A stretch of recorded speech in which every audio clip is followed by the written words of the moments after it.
What if the reason they stopped valuing you wasn't because you lacked anything, but because you gave too much of everything too soon? What if your endless kindness, your constant presence, your unwavering support became the very reason they began to look through you instead of at you? You were there when no one else was. You picked up calls at midnight, forgave without hesitation, smiled through pain, and kept showing up with open hands and an open heart. You believed that being good meant being available. That love meant saying yes. That loyalty would somehow return to you if you gave it long enough without asking for anything in return. But deep down, something started to shift. A quiet ache you couldn't quite explain. A message seen but not answered. A celebration no one remembered. A growing silence between your effort and their response. They didn't reject you all at once. They faded, they got comfortable, and the more you gave, the more they expected. Until your energy became background noise and your love became an assumption. The Stoics taught us that we cannot control the actions of others, but we can control what we offer and to whom. Epictetus reminded us to attach ourselves only to what is within our power. Your heart, your time, your presence, these are sacred. When handed out freely to those who haven't earned them, they lose their meaning. Not because you are worthless, but because abundance without reverence turns into waste. You don't need to become colder. You don't need to harden your heart or build walls no one can pass. But you do need to be more deliberate. You need to guard your energy as if it were your final breath, not a free supply. You need to learn the difference between being kind and being consumed, between being open and being used. This video is not about bitterness, it's not about revenge, it's about clarity, about learning how to move with quiet strength. How to stop handing yourself away in the name of connection and start moving with the self-respect of someone who knows they are rare. If you've ever felt taken for granted, overlooked, or drained by people who only call when they need something, this message is for you. Let's walk this road together. Back to your center. Take a breath. Stay with me. And let's begin. Number 1. Stop mistaking kindness for self-erasure. There's a fine line between being kind and being consumed. At first, you think your friendliness is your strength, the secret key to being loved, included, accepted. You say yes because you want to be seen as dependable. You make yourself available because you want to be valued. But slowly, without noticing, you begin to disappear. You become the one who is always there, and in being always there, you start to mean less. Your presence fades into the background. You become a whisper in the room, not a voice, a fixture, not a person.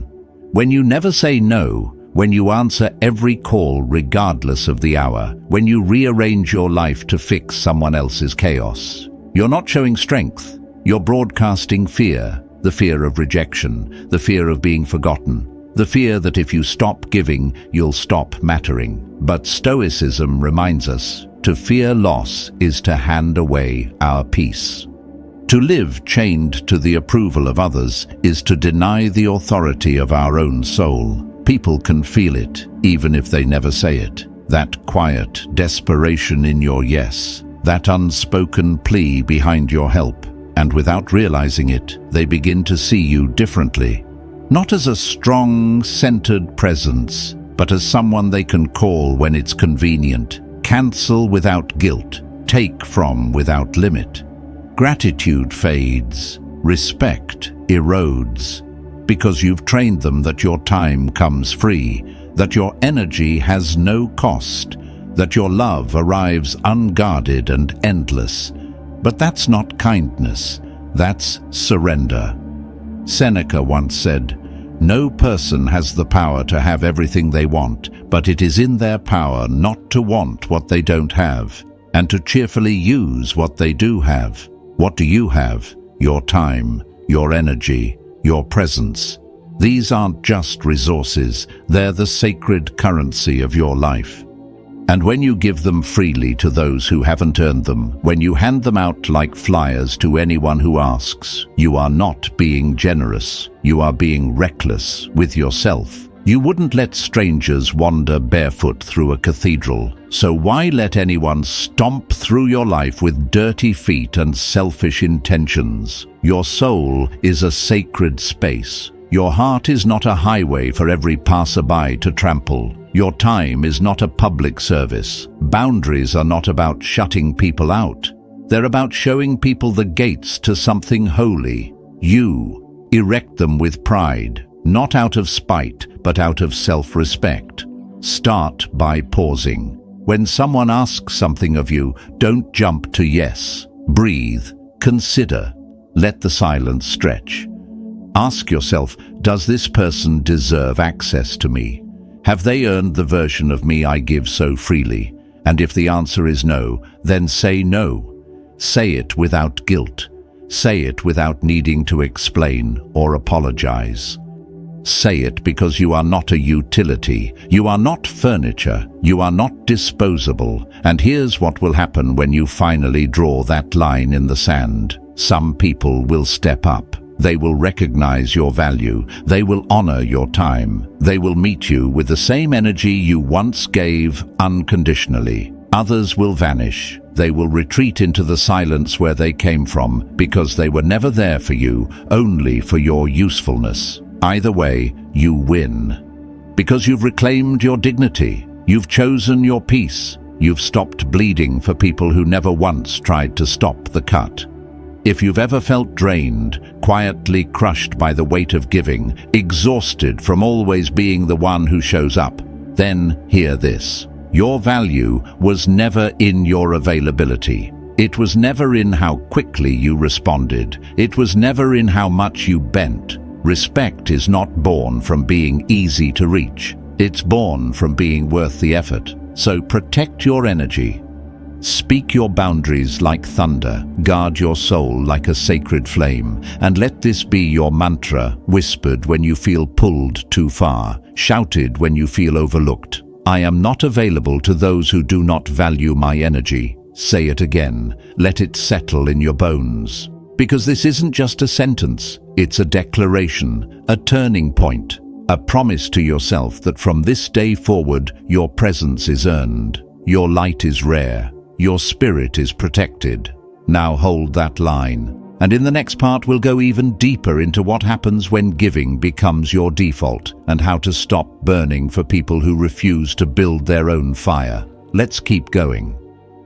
Number 2, giving without being asked destroys your value. There comes a moment, not loud or dramatic, but quiet, cutting, and unforgettable. It's the moment you realize that all the love you poured out, all the energy you gave, all the sacrifices you made for someone have become invisible. Not because you didn't give enough, but because you gave too soon, too often, and without being asked. You showed up before they called. You offered before they reached. You fixed things before they fell apart. You became a lifeline they didn't even have to swim toward. And instead of gratitude, you were met with silence. Instead of warmth, distance. Instead of appreciation, a cold shift, as if your devotion was a breeze that passed unnoticed. It's a painful realization, and yet it holds one of the clearest Stoic truths.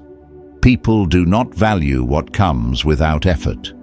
The things we struggle for, we protect. The things we sweat for, we cherish. But what we receive easily, without work or waiting, we take for granted, not because we are cruel, but because that is how the human mind works. You gave from the heart. You believed that love meant giving without limits. You thought that kindness meant always being there, anticipating every need, solving every crisis. And maybe it did, for you. But here's the paradox no one warns you about.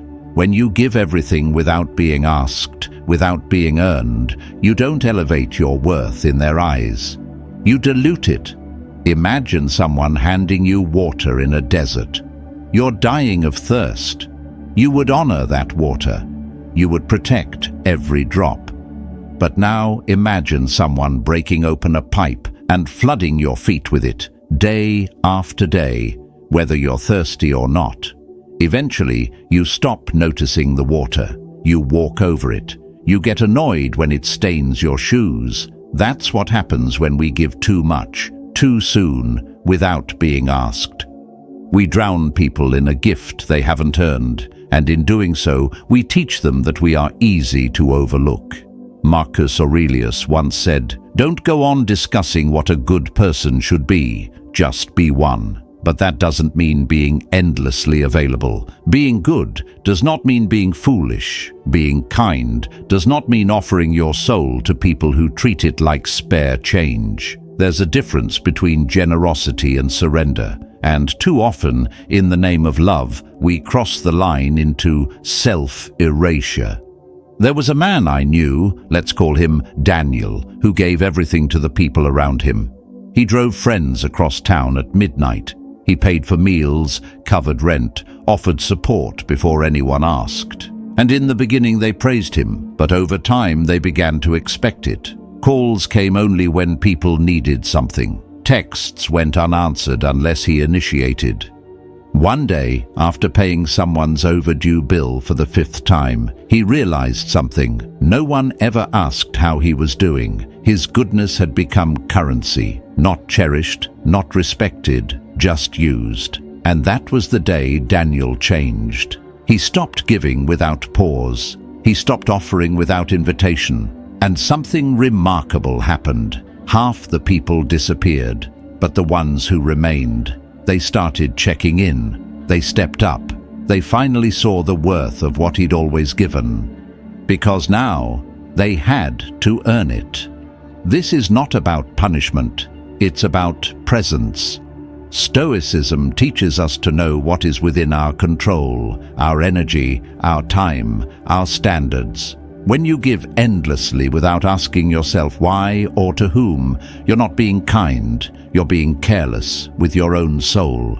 You must learn to guard your peace like a fortress. Not everyone should have a key to your time. Not everyone deserves your softness. Not everyone has earned the right to your compassion.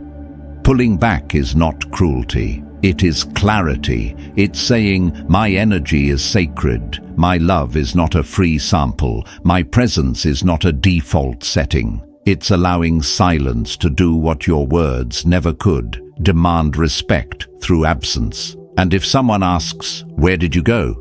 You don't owe an explanation. Let them think. Let them wonder why your fire no longer warms them, because you've spent too many nights fueling others while freezing yourself. Sometimes the most stoic act of love is restraint. Let them feel your absence. Let them sit in the silence where your voice used to be. Let them realize that your kindness was not infinite, it was intentional. And now that intention has changed. Your love is not a river that floods anyone who walks nearby. It is a well, deep, rare, and precious. And from this day forward, you must protect it. People will chase what they have to earn. They will value what they work for. And when someone has to ask for your presence, your help, your heart, they will honor it differently, not as something given, but as something deserved. So stop giving yourself away like spare breath. Stop handing out your soul like a discount. Let others step into your light, not because you dragged them there, but because they chose to, because they reached for you, not the other way around. And if they never do, then let them walk away, because the ones who deserve you will recognize your worth, even in your silence, especially in your silence. Your energy, your compassion, your time, these are not handouts. They are sacred currency. And from now on, you spend them wisely.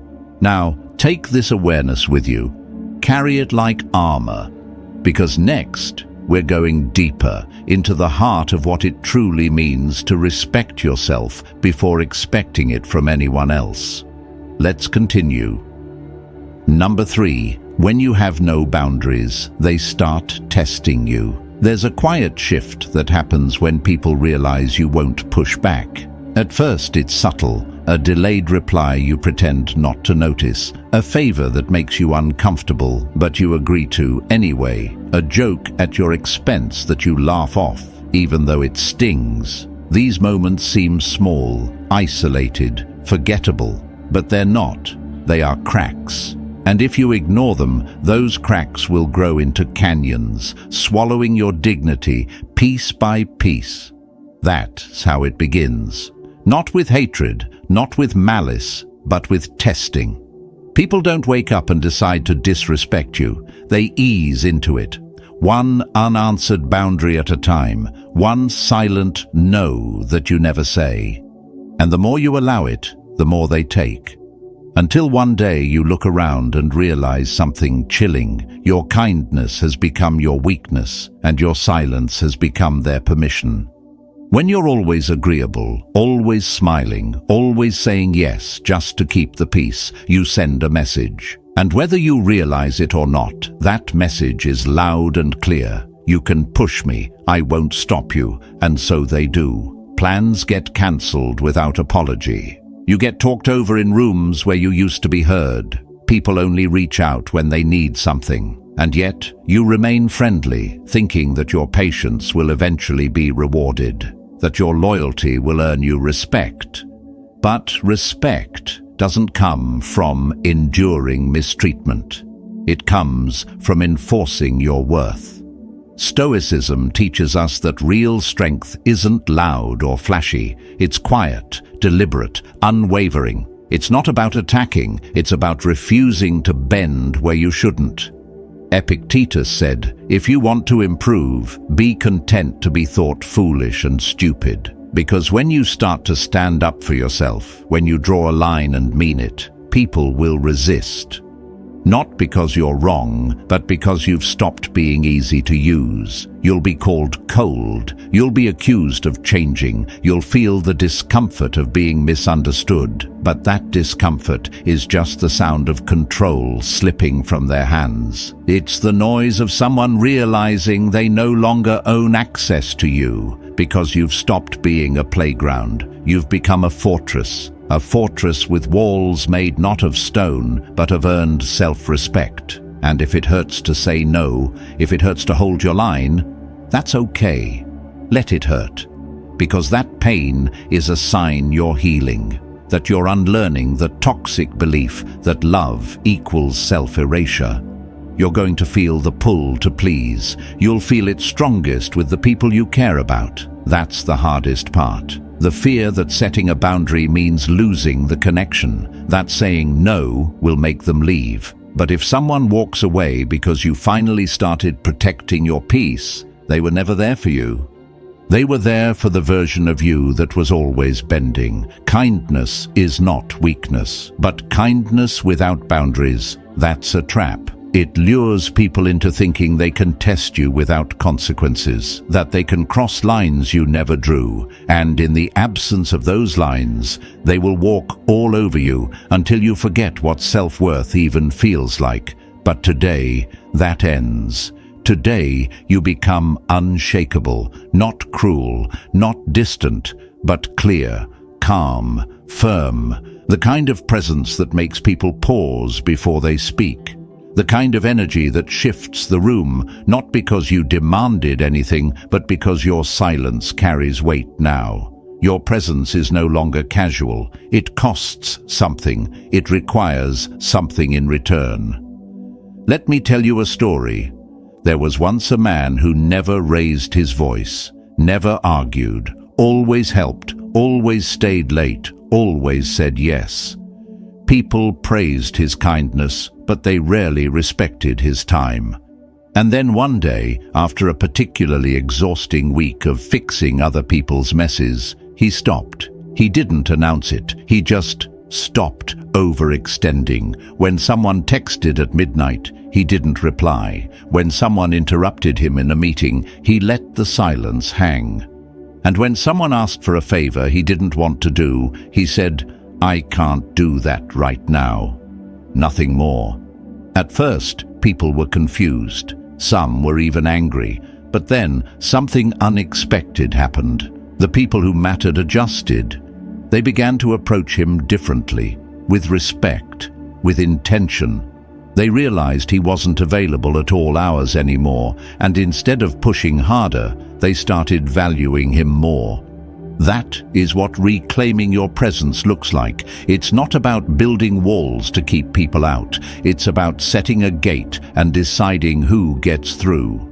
Not everyone deserves unrestricted access to your energy. Not everyone is entitled to the best of you just because they want it.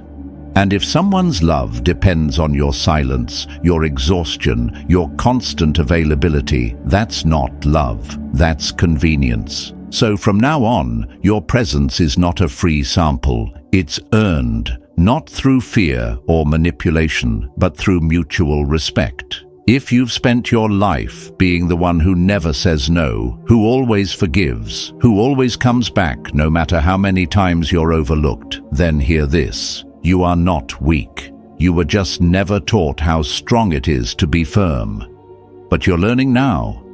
And from this day forward, you don't just walk into a room. You arrive. With boundaries, with poise, with a quiet storm that says, I know who I am, I know what I'm worth, and I don't need to prove it by being everyone's safety net. So let them test you. Let them push, and when they do, let them feel the unmovable wall that is your self-respect. Because now, when they reach for you, they'll have to come with more than need. They'll have to come with honor.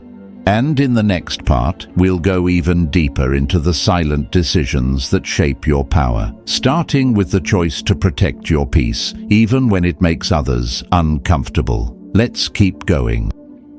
Number 4. Constant availability makes you invisible. There's a strange truth about human nature. It forgets what's always in front of it. The more available you are, the less people see you. You become background noise, a steady hum that no one pauses to appreciate.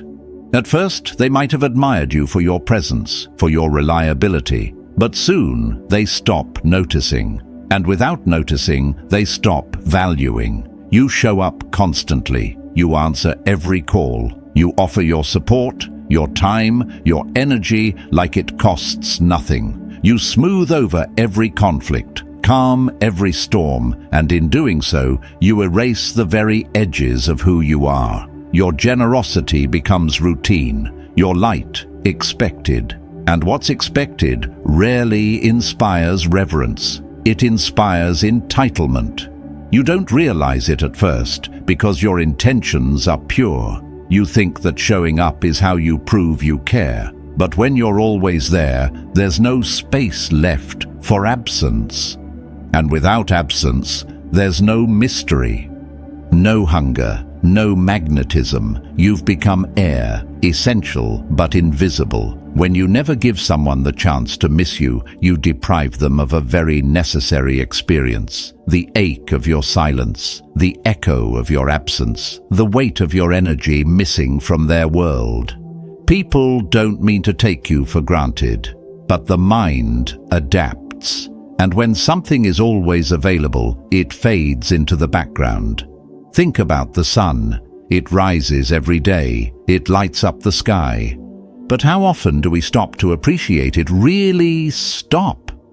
Now imagine a stormy week, the sky grey and heavy, and suddenly one afternoon the clouds part. That single ray of sun feels miraculous. That's what absence creates. Contrast, clarity, meaning. Marcus Aurelius wrote, "The more we value things outside our control, the less control we have." When you try to manage how people feel about you by giving them more of you, more access, more attention, more presence, you lose control over their perception. You become a floodlight. And floodlights don't draw people closer, they blind them. You might believe that love is about being constantly present, but real love, lasting respect, is also about restraint. It's knowing when to disappear, not out of spite, but out of wisdom. Because your presence should be a gift, not a given. When you pull back, the silence you leave behind speaks for you. It becomes a mirror. It reflects the truth, that you were never ordinary, that your availability wasn't weakness, it was a gift. And now that it's gone, they feel the void like a missing heartbeat.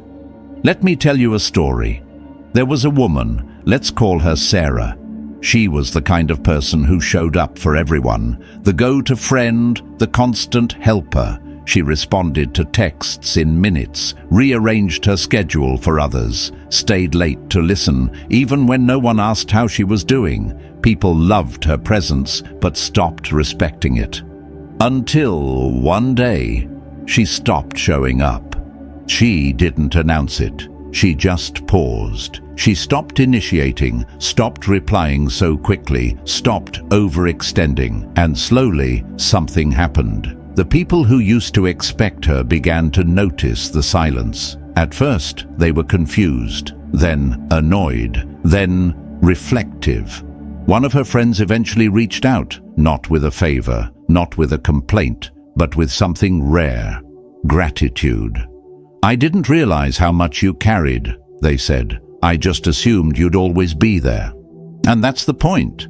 When you're always there, people assume you'll never leave. And in that assumption, they forget to value you. So if you've felt invisible lately, if you've felt like your efforts go unnoticed, if your presence feels more like an obligation than a choice, then maybe it's time to step back. Not to punish, but to protect. Not to make them suffer, but to let them see. Let them sit in the stillness you leave behind. Let them measure the shape of the void you once filled so effortlessly. And if they miss you, truly miss you, they'll move, they'll reach, they'll climb mountains to find you again, not because you chased them, but because your absence reminded them of your worth. You are not a vending machine of emotional support. You are not a free service, open 24/7. You are a force, a wild, brilliant flame, and no one should ever forget what it means to be warmed by your fire. Pulling back is not arrogance, it's self-respect. It's saying, "I am not afraid to be missed." Because being missed means you mattered. It means your presence had weight. It means you were never just filling space, you were shaping it. So protect the mystery of your light. Guard the scarcity of your time. Show up when it matters, and when it doesn't, disappear like a storm and let the silence speak for you. And in that silence, the ones who see you clearly will come back different. They will come back reverent, because once you become scarce, your value no longer needs to be explained. It is felt. Now, take this truth and carry it into the next step. Because in the journey of becoming untouchable, the next power move isn't about giving or taking, it's about knowing when to say nothing at all and letting the world adjust to your stillness. Let's keep going. Number 5. Over-niceness is the mask that hides your power. You walk into the room wearing the mask, the smile, the calm tone, the carefully chosen words meant to avoid conflict, smooth over tension and make everyone comfortable. It's automatic now, this performance of pleasantness. You nod when you want to shake your head. You say, "of course," when your gut is screaming, "no." You stay quiet when someone crosses the line, hoping your silence will keep the peace. But underneath that practiced kindness, there's something else. A fire you've buried so deeply even you forget it's there. Society has taught you that being nice is a virtue, that likability is the currency of safety, that if you're sweet, agreeable, and always accommodating, you'll be loved. But no one warned you of the cost. No one warned you that niceness, when taken too far, becomes a cage, a prison for the strongest parts of you. You begin to live behind your own shadow. Your real power doesn't live in that soft smile. It lives in your standards, your boundaries, your refusal to be manipulated. That's the energy people can sense, even if you never show it. They feel something beneath the surface, something unspoken, untapped. And when they don't see you bring it to the table, when you continue to shrink, to defer, to yield, they lose respect. Not because they're cruel, but because they see what you refuse to show: your fire, your sharpness, your sword. And if you keep hiding it, they'll treat you accordingly, like someone too afraid to rise. That's how it starts. You become the friend who's always available, the colleague who never says no, the partner who absorbs every storm. Always understanding, always patient. Until you become their safety net, their release valve, their emotional dumping ground. They push and push and push, and you keep smiling. But behind the smile, you feel it, that slow erosion, that exhaustion, that sense that you're vanishing in your own life, becoming an accessory to everyone else's comfort, while your own needs are buried beneath obligation. This isn't virtue, it's avoidance. And Epictetus, the Stoic who never sugar-coated reality, said it clearly: know first who you are, and then adorn yourself accordingly. In other words, stop pretending. Stop masking your strength to make others comfortable. Stop choosing invisibility so others don't have to confront your full power. You were not meant to be background noise. Let me tell you a story. There was a man named Eli. Quiet, polite, always smiling. At work, he was known as the nice guy, the one who'd stay late, pick up extra tasks, never complain. In meetings, when others interrupted him, he'd let it slide. When clients disrespected his time, he'd smile and accommodate. People liked him, but they didn't respect him. Then one day, something shifted. Eli had had enough. He didn't explode. He didn't curse. He simply stopped over-explaining, stopped softening his words. He started saying things like, "That doesn't work for me," or "I'm unavailable at that time." He stopped apologizing for existing, and something amazing happened. People started listening. They leaned in when he spoke. They thought twice before interrupting. He didn't become unkind. He became unapologetic. That is the power you've been hiding. When you trade your authenticity for acceptance, you lose both. But when you step fully into who you are, fire and all, the world takes notice. Not everyone will like it, but the right ones will respect it, and the wrong ones, they'll drift away. Which is exactly what needs to happen. Seneca once said, "No man is more unhappy than he who never faces adversity, for he is not permitted to prove himself." And that's the irony. You've been avoiding discomfort your whole life, avoiding conflict, avoiding rejection, avoiding the risk of being misunderstood.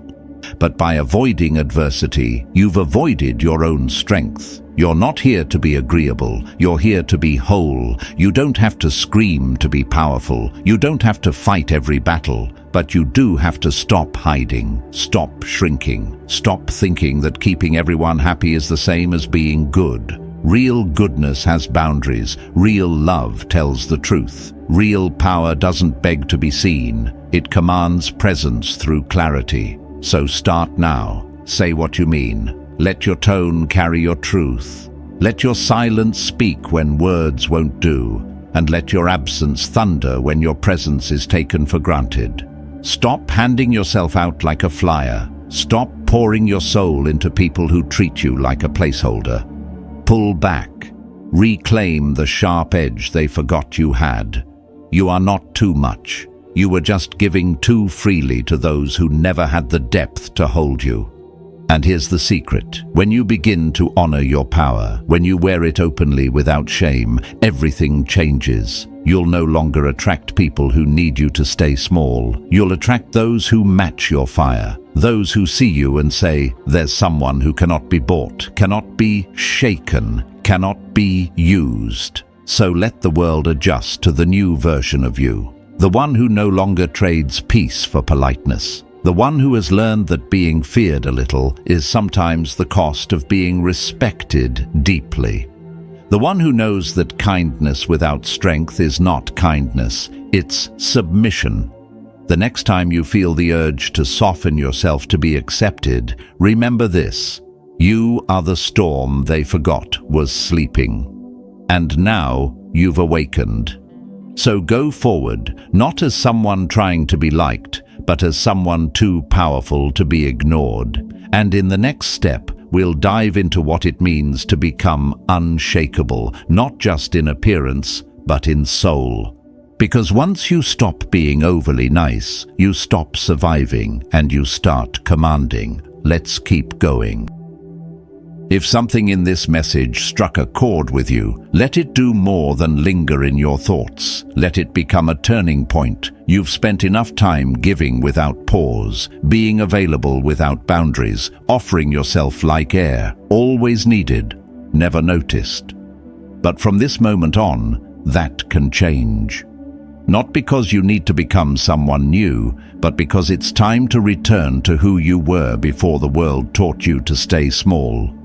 There is nothing wrong with being kind, nothing weak about having a soft heart. But Stoicism reminds us that virtue, when not protected by discipline, turns into self-betrayal. That giving, when done without discernment, empties your soul faster than silence ever could. You don't have to prove your worth by being constantly available. You don't have to convince people to see your value by offering more of yourself than they ever earned.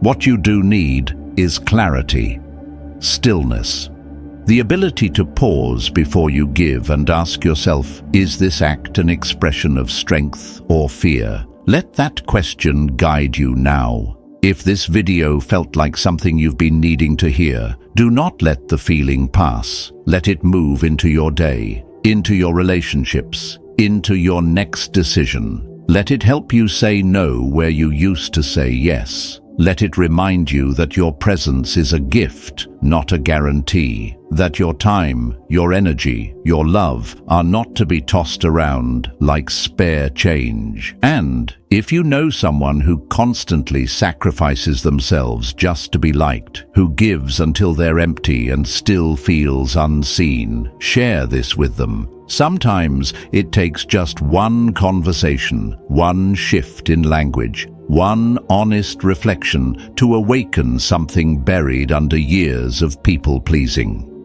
This channel is not a place of loud motivation or surface advice. It is a space for people ready to walk deeper into themselves.